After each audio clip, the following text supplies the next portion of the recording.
Okay, hi all of you. In the last video, we actually finished the psychodynamic theory as given by Sigmund Freud. Okay, so just to recap, in psychodynamic theory, we read about the structure of consciousness, the three different levels of consciousness that we have: the conscious, the pre-conscious, and the unconscious. We did structure of personality. We studied about the id, ego, and the superego, and then we went through the psychosexual stages of personality development, where we studied about how human personality develops through 5 different stages of life. So we started with the oral stage, then the anal stage, then comes the phallic stage, then comes the latency stage, and then comes the genital stage. Okay, so each of these stages is characterized by a challenge. Okay, so there is a challenge that you need to resolve and overcome. And the way you resolve this challenge actually has an effect on your adult personality. Okay, so just to get the bigger picture, when we started talking about theories of personality, we started with type approach and trait approach. Okay, so in type approach, if you remember and if you've understood it properly, we divide personalities into certain preset categories. Okay, so when you say someone is this type of personality, you actually are saying that the person has this characteristic that is actually associated with that type of personality. Okay, and then we had the trait, where we look at each individual trait of personality and how that explains people's behavior. Okay, so what I had actually left out when I was telling you about type and trait personality approaches to studying a personality was that there is a third and a very famous and common approach to studying personality,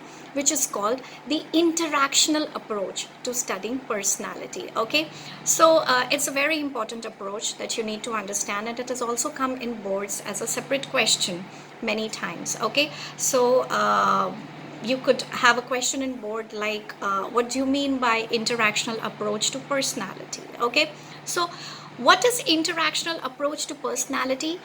Interactional approach to personality actually gives a lot of importance to the situational factors and how our environment and the situation and the context in which we are put in, that affects our behavior much more than our inherent personality traits. Okay, so forever personality psychologists have been debating whether our personality characteristics are are part of who we are from the inside. They are genetically inherited and they remain stable over a variety of contexts and through time, or whether it's the situation that we are put in that actually plays a more important role in deciding how we behave and react in a certain situation. Okay, so interactional approach to studying personality actually pays a lot of importance to the environmental factors and the situational factors in determining our behavior. So for example, there can be an introvert and there can be an extrovert student.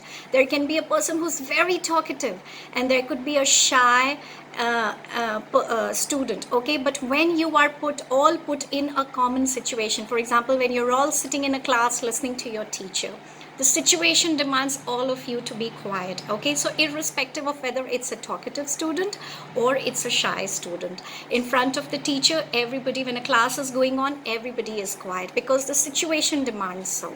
Okay, so that is what interactional approach to personality says, that it is the demand of the situation and the environment that you're put in that plays a much larger role in determining your behavior than actually who you are from the inside. Similarly, whether a person is independent or is dependent, according to this approach, is actually determined by the kind of parenting. For example, okay, so you have children whose parents have allowed him or her to take a lot of decisions on his own and encouraged him to become independent.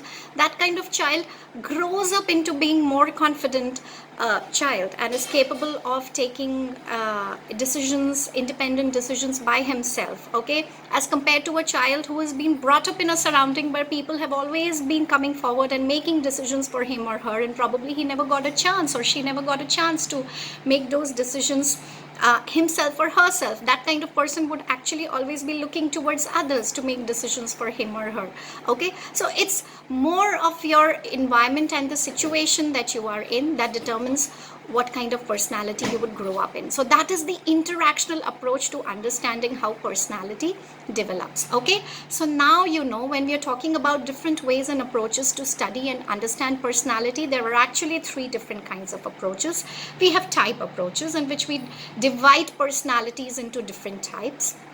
For example, we could divide them as type A, B, C, and D, and each type means a certain set of preset characteristics.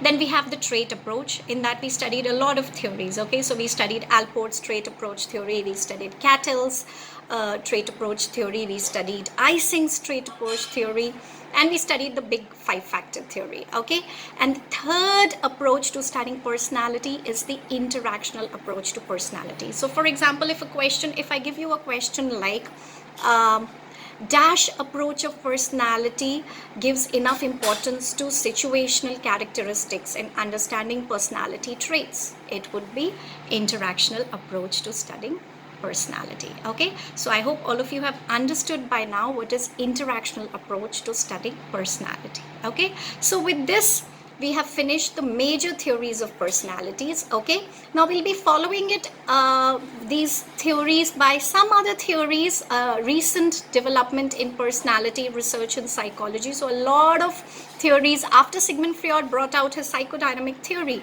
a lot of his followers who initially started with psychodynamic theory but later on branched off because they had some certain slightly different ideas from what Sigmund Freud had, and they came up with their own theories which are in some way similar and inspired from Sigmund Freud's theory, but yet a little different in some other ways. These theories are known as post-Freudian theories because they came after Sigmund Freud's theory and they are inspired by Sigmund Freud's psychodynamic theory. These theories are called post-Freudian theories of personality development. So very briefly, just a little bit, we need to know about a few other theories about personality development which will come under post-Freudian theories of personality development. So we'll be talking about that in separate video. Bye-bye.